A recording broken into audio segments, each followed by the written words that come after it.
Le pape François est mort à l'âge de 88 ans. C'est avec tristesse que le pape François est mort, que le monde chrétien apprend la mort du pape François le lendemain de la messe de Pâques. La messe de Pâques est une fête emblématique de la religion chrétienne. Jésus étant le pilier de la chrétienté. Jésus est issu du monde juif. Jésus est mort sur la croix pour ses convictions chrétiennes, pour que l'humanité marche dans l'espoir et dans la voie religieuse du Saint-Père. Le pape François avait accepté d'incarner la mission de chef religieux du monde chrétien, qu'il a fait avec dévouement durant tant d'années. Le pape François est un homme généreux, d'amour et de compassion. Il est mort à l'âge de 88 ans. C'est avec stupeur et stupéfaction que le monde chrétien apprend sa mort.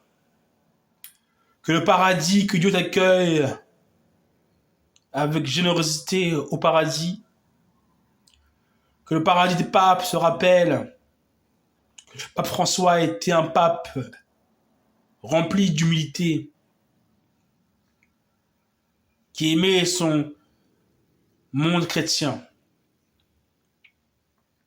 Georges Mario Bergoglio, né le 17 décembre 1936 à Buenos Aires et mort le 21 avril 2025 à Rome, est un ecclésiaste argentin. Il a été évêque de Rome, chef d'État du Vatican, de l'Église catholique sous le nom de François. De son élection le 13 mars 2013 à sa mort, il était auparavant archevêque de Buenos Aires. Georges Mario Bergoglio termine sa formation de technicien en chimie avant d'entrer au séminaire de Villa Devoto puis au noviciat de la Compagnie de Jésus, le 11 mars 1958. Il poursuit sa formation spirituelle au Chili et revient en 1963 à Buenos Aires pour ses études de philosophie. Après une expérience d'enseignement de la littérature dans un collège de Santa Fe, Colegio de la Immaculada, dans un collège de Buenos Aires, Colegio de Salvador, il fait ses études de théologie au Teologia de San Miguel dans la banlieue de Buenos Aires, qui dépend de l'université jésuite d'El Salvador, puis est ordonné prêtre le 13 décembre 1969 par Ramon José Castelado, archevêque de Cordoba.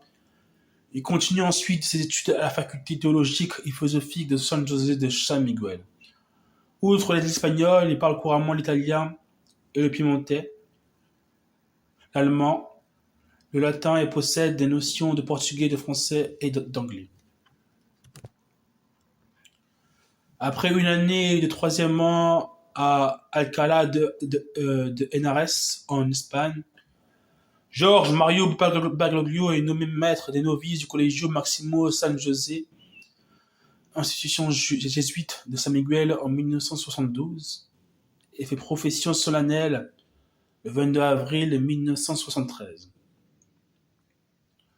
3 mois plus tard, le 31 juillet 1973, âgé de 36 ans, il est nommé provincial des Jésuites d'Argentine en remplacement de Ricardo O'Rafel pour une durée de 6 ans. La compagnie, alors en manque de vocation, se trouve divisée sur la question de la théologie de la libération, vis-à-vis de laquelle sa position est contrastée. Quand prend place la dictature militaire entre 1976 et 1983, si certains commentateurs le reprochent de ne pas avoir toujours défendu les jésuites socialement et engagés, d'autres lui savent gré d'avoir préservé la compagnie d'une crise majeure et d'en avoir conservé l'unité. Membre depuis la fin des années 1960, de l'organisation péroniste Organización Única del Trasvasamiento Generacional. Il confie fin 1974 le contrôle de l'Université d'El Salvador à d'ex-membres de cette organisation controversée, dissoute à la mort de Juan Perón.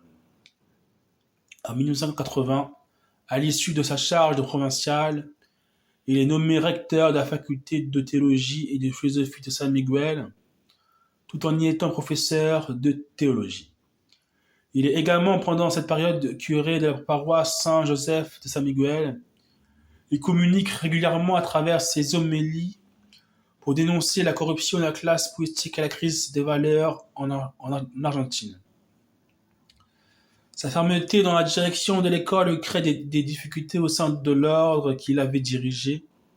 Et en 1986, il se rend en Allemagne et commence une thèse à la faculté de philosophie et de théologie de Sankt-Georgen de Francfort. Il ne s'y trouve pas à l'aise et à son retour rapide en Argentine, il est relégué à Cordoba comme prêtre de quartier et confesseur. Pendant la dictature, son attitude durant la dictature militaire entre 1976 et 1983 fait l'objet de controverses. En 2000, il demande à l'Église argentine de reconnaître son rôle durant la période de la dictature et l'appelle à la pénitence pour purifier sa mémoire. Mais en 2005, le journaliste Horacio Verbitsky, ancien membre des Montoneros, devenu directeur du quotidien pro-gouvernemental Pagina, reconnu au niveau international pour ses enquêtes, relance la polémique en publiant El Silencio. Verbitsky affirme notamment que le père Bergoglio a collaboré avec la junte et n'a pas cherché à faire libérer 2 jésuites travaillant sous son autorité, Franz Jalik et Orlando Yorio. Ces accusations sont reprises par une partie de la presse latino-américaine et internationale. Au lendemain de l'élection du pape, elles sont démenties par le service d'information du Vatican. Le surlendemain, le Vatican réitère ainsi les précédents démentis à ces allégations, nées dans un climat anticlérical, arguant qu'elles n'ont jamais été concrètement fondées, qu'il a été entendu par la justice et qu'à contrario, il existe de nombreux témoignages de personnes qu'il a protégées à l'époque de la dictature. Un des 3 magistrats chargés de l'examen des accusations en 2011 explique, après étude des éléments, qu'il est totalement faux de dire que Georges Bergoglio aurait livré ses prêtres et que par conséquent la justice l'a innocenté. L'un des jésuites, Orlando Yorio, mort en 2000, est resté persuadé que le provincial n'était pas intervenu pour leur libération et qu'ils étaient d'ailleurs passés pour morts. Peu après l'élection du cardinal argentin au pontificat, l'autre jésuite Franz Jalik estime qu'il ne peut se prononcer sur son rôle dans ces événements. Et qu'après avoir discuté de ceci avec le père Bergoglio, devenu archevêque, et concélébrer une messe fraternelle avec lui, il considère l'histoire comme close, précisant encore qu'il est faux de prétendre que notre mise en détention ait été provoquée par le père Bergoglio. Qu'en octobre 2007, le prêtre Christian von Wernicke est condamné pour torture, acte qualifié de crime contre l'humanité commis pendant la dictature, et qui évoquait le soutien apporté par la hiérarchie ecclésiastique à la junte. Le cardinal Bergoglio exclut que l'Église puisse en tant qu'institution avoir une part dans les crimes de la guerre sale, en jetant cette responsabilité sur des individus isolés. Des représentants des familles de victimes et des maires de la place de Mai considèrent que l'attitude de l'Église est hypocrite quand elle refuse de participer au procès sur les actions de la dictature. L'activiste des droits de l'homme et prix Nobel de la paix argentin Adolfo Pérez Esquivel, lui-même arrêté et torturé, estime pour sa part que le père Baglio n'a pas été complice de la dictature et qu'on ne peut l'accuser de cela. Le biographe de Georges Baglio, Sergio Rubin, explique d'une manière générale l'Église catholique avait échoué à s'opposer à la junte, comme du reste une bonne partie de la société argentine d'alors. Selon Marie-Monique Robin, journaliste qui a enquêté sur la dictature argentine, l'Église argentine n'avait même pas, à quelques exceptions près, tenté de s'opposer et sa responsabilité est lourdement engagée. Rubin affirme que le père Baglio avait alors pris des risques personnels importants pour sauver des subversifs des griffes de la dictature sans en faire part avant 2010. C'est ainsi qu'il a sauvé la vie de l'avocate Alicia Oliveira, persécutée par les militaires. Le témoignage d'un ancien militant de la gauche uruguayen, réfugié quelque temps en Argentine, va dans le même sens.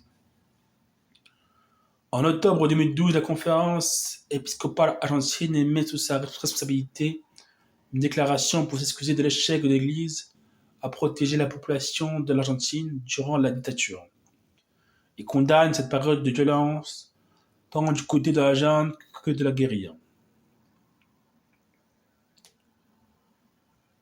Jean-Paul II le nomme évêque auxiliaire de Buenos Aires le 20 mai 1992 sur intervention de l'archevêque de la ville et malgré les mauvais retours que le pape aurait reçus sur le profil de Baglio de la part du supérieur général des jésuites Peter Hans Kovelbach, Baglio reçoit le titre d'évêque titulaire d'Oca et quitte ainsi l'exil de Cordoba à l'âge de 55 ans.